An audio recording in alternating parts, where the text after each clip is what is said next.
4 PM news network में दोस्तों आपका स्वागत है। मैं हूं आपके साथ राशिद ज़हीर। अभी थोड़े दिनों पहले यूरोपियन यूनियन से हमारी डील हुई तो उसे मदर ऑफ डील कहा गया और तमाम नेताओं ने, जो बीजेपी के नेता थे जिनको डील की समझ भी नहीं है, वो भी इस डील के ऐसे ऐसे फ़ायदे गिना रहे थे और उसमें था भी फ़ायदा।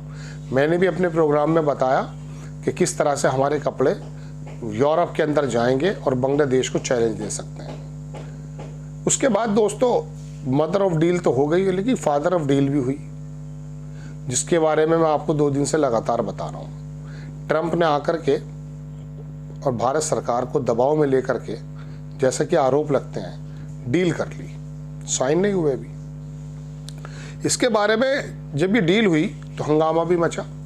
किरण रिजिजू का एक बयान सामने आया। मैं देख रहा था कि जब राहुल गांधी को या कांग्रेस को पता चलेगा कि डील क्या हुई तो अपना सर पीट लेंगे और सारे नेता बताने लगे कि किसानों का क्या फ़ायदा है, देश का क्या फ़ायदा है, देश के बिजनेसमैन का क्या फ़ायदा है। बीजेपी के नेता जिनको डील के बारे में ज़्यादा जानकारी भी नहीं थी, हालांकि जिनको जानकारी थी वो तो बोल नहीं रहे थे, वो तो एक दूसरे पे टाल रहे थे, लेकिन जो छोटे छोटे सांसद हैं, सांसद इन द सेंस जिनके पास कोई मंत्रालय नहीं है, या छोटे मोटे मंत्री, सारे के सारे गुन गाने लगे थे कि साहब ये हो गया है, वो हो गया, अमेरिका को झुका दिया है। बल्कि एक टीवी चैनल का तो थंबनेल लगा, झुकती है दुनिया, झुकाने वाला चाहिए। डील की अमेरिका ने अपने प्रोडक्ट को 0% पे यहाँ बेचेगा, हमारे किसानों का हित एक तरफ रख के अपने किसानों का हित रखेगा, और हमारा बिजनेसमैन या हमारा एक्सपोर्टर कोई चीज़ अगर बनाकर वहाँ लेकर जाएगा तो वहाँ पर 18% देगा, जो पहले 3% दिया करता था, है ना। अब उसके अंदर सारे नेताओं ने आकर के ऐसा गुणगान करना शुरू किया, लेकिन विपक्ष की बातें भारी पड़ी। विपक्ष की बातों का स्पष्ट जवाब नहीं दे पाया कोई, क्योंकि विपक्ष के साथ साथ सिविल सोसाइटीज़ सारी की सारी जो है वो आकर के किसानों के हितों में खड़ी हो गई, देश के हित में खड़ी हो गई। ये मेरे और आपके देश की खूबसूरती भी है। योगेंद्र यादव से लेके बाकी चिंतक जो हैं वो उसके बारे में ज़्यादा समझ करके देश के लोगों को बताते हैं। लेकिन दोस्तों बात यह है कि जहां एक तरफ भारत के मोदी के मंत्री, मोदी के सांसद तारीफों के पुल बांध रहे थे, जब अमेरिका की सुप्रीम कोर्ट ने, एक जज ने तो अपने नोट में ये लिखा कि हम $175 बिलियन देंगे कहाँ से। ये जो ट्रंप ने दुनिया भर के मुल्कों से दरोगाई करके जो पैसे वसूले हैं वो हम देंगे कहाँ से। इसलिए मैं मजबूरी में ट्रंप के पक्ष में वो देता हूँ। हालांकि आपको मालूम है कि सुप्रीम कोर्ट जो वहाँ की है अमेरिका की, उसमें 6-3 से फैसला हुआ है। उसमें से 2 या 3 जज तो ऐसे थे जो ट्रंप के कार्यकाल में लगे थे। ये भी अब सामने आई, ये बात मैंने कल भी बताया था। तो ऐसे में दोस्तों जब सुप्रीम कोर्ट खुद ही ट्रंप की उस ट्रेड डील को खराब बता रही है, उसे मनसूख करने का काम कर रही है, तो अब ये मंत्री क्या कहेंगे। बीजेपी के मंत्री, बीजेपी के नेता, अब इन्हें क्या सूझेगा। दोस्तों बात यह है कि देश को चलाने के लिए एक विजन की जरूरत होती है।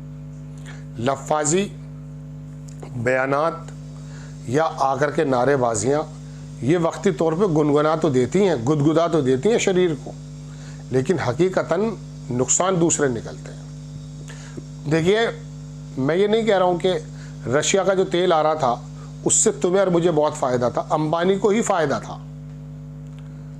और आज वेनेजुएला जहाँ पर कब्जा करके वहाँ के राष्ट्रपति को इसने जेल में डाल दिया है, वहाँ का तेल जो है ब्रेंट, बड़ा भारी तेल होता है वो, उस तेल के बारे में मैं बताऊं, उसके उस प्रोग्राम के अंदर $20 बिलियन खर्च हो गए, और अमेरिका के अंदर $1 बिलियन से कम में अभी वहाँ का तेल निकला है। फायदे में नहीं है। वहाँ का तेल भारत को लेने की बातें चल रही हैं, दिलाने की बातें चल रही हैं।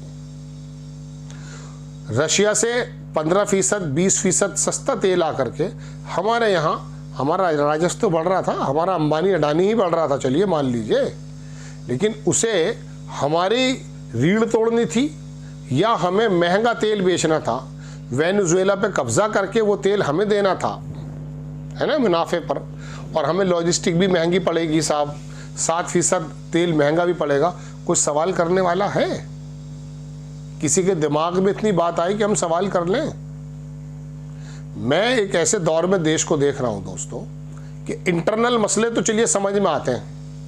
आपने हिंदू को मुसलमान से, मुसलमान को हिंदू से लड़ा दिया, आपकी मजबूरी है, आपका मैनिफेस्टो ऐसा है। आपका चीफ मिनिस्टर जब मुंह से जहर निकालेगा तो जब मजबूरी है कि आपका वो वर्क तैयार हो गया है। असम का चीफ मिनिस्टर देखिए क्या क्या मुंह से, मैं कह सकता हूं कि गलाजत निकाल रहा है। संविधान के बिल्कुल मुताबिक बातें नहीं है, लेकिन अब उसको मालूम है कि मेरा वोट बैंक जो है वो इतना ही बड़ा गोबर परस्त है। ठीक है, चलिए आपका काम है, लेकिन जब देश का मसला आता है तब तो कम से कम जो अपनी बगले बजा रहे थे और अपने कंधे थपथपा रहे थे कि पता नहीं क्या कर दिया ट्रम्प पापा ने, अब उसी की सुप्रीम कोर्ट ने उसको ही कटहरे में खड़ा कर दिया है। और दुनिया से जो अमेरिका कटा जा रहा है, नुकसानात जो हो रहे हैं, तो अब आप नहीं बता सकते कि हाँ साहब अभी भी नुकसान था। चलिए ये वाली बात तो हो गई। अभी 23 तारीख है, 23 तारीख कल है। हमारा एक डेलीगेशन जाना था वहाँ अमेरिका, जिसको वहाँ पर सिग्नेचर भी करने हैं तमाम चीज़ों को समझ करके, जिसके बारे में पीयूष गोयल ये कह रहे थे कि अब धीरे धीरे बात होगी, ये भी एक चीज़ पर डिस्कशन होगा।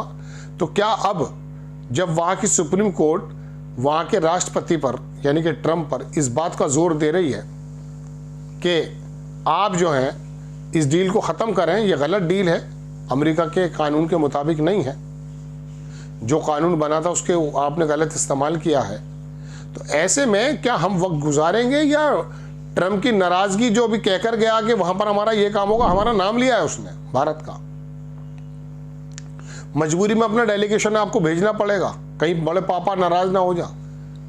भाई आप इसको थोड़ा और लंबा कर सकते थे। जब दुनिया जानती थी कि सुप्रीम कोर्ट में ये मुद्दा सुनवाई के दौरान कुछ भी आ सकता है, और ट्रम्प इस बात को भांप भी गया था कि मेरे खिलाफ भी फैसला आ सकता है, इसी वजह से उसने 1-2 रोज पहले कहा कि मेरे 200% टैरिफ का डर दिखाकर इतने लाख लोग मरने से रोक दिए, वरना हिंदुस्तान पाकिस्तान में परमाणु युद्ध हो जाता। अरे कोई परमाणु युद्ध नहीं होता भाई, तू बिला वजह अपने सुप्रीम कोर्ट को दिग्भ्रमित कर रहा है। लेकिन वहाँ के जो जजेस हैं उन्होंने भी नज़ीर कायम कर दी है। दुनिया के किसी भी देश की, मैं अपना नाम तो नहीं ले रहा हूँ, उसको सीखना चाहिए कि जब ज़मीर तुमने गिरवी कर दिए हैं तो ऐसे में अदालतें राष्ट्रपति के पर को कैसे कुतर सकती हैं, कैसे उसे गुनिया में लेकर आ सकती हैं। खैर, तो क्या जैसे आपने जल्दबाजी में डील कर ली थी, ऐसे में अपने डेलीगेशन को रोक करके कम से कम इतना तो जाहिर करा सकते हो कि भाई अभी आपके ऊपर ये तलवार लटकी हुई है, अभी दुनिया के अंदर ये टैरिफ की जो वार है ये अलग तरीके से जानी है। वो जो आपने लगा दिए थे दुनिया पर, उससे आपको हटना पड़ सकता है पीछे, भले वो नहीं हट रहा है अभी, लेकिन उसको भी मिड टर्म जाना है इलेक्शन में। कांग्रेस के अंदर उसके अंदर खिलाफ है लोग, 435-425 लोग होते हैं, वहां बहुमत नहीं है उसके पास, और अभी मिड टर्म के इलेक्शन हो गए उसके कांग्रेस के सीनेट के, तो वहां वो बुरी तरह से हारने वाला है। तो ऐसे में समय को गुजार करके कम से कम ये देख लिया कि यार इसका कार्यकाल खत्म होने वाला है या अपने पिछले कदमों पे आ जाएगा। लेकिन वो तो पापा को मनाने के लिए रशिया का तेल हो और पाकिस्तान की तोहमतें हो, 11 विमान की बातें हो, टैरिफ की बात हो, सब कुछ मानने को तैयार है। जय हिंद।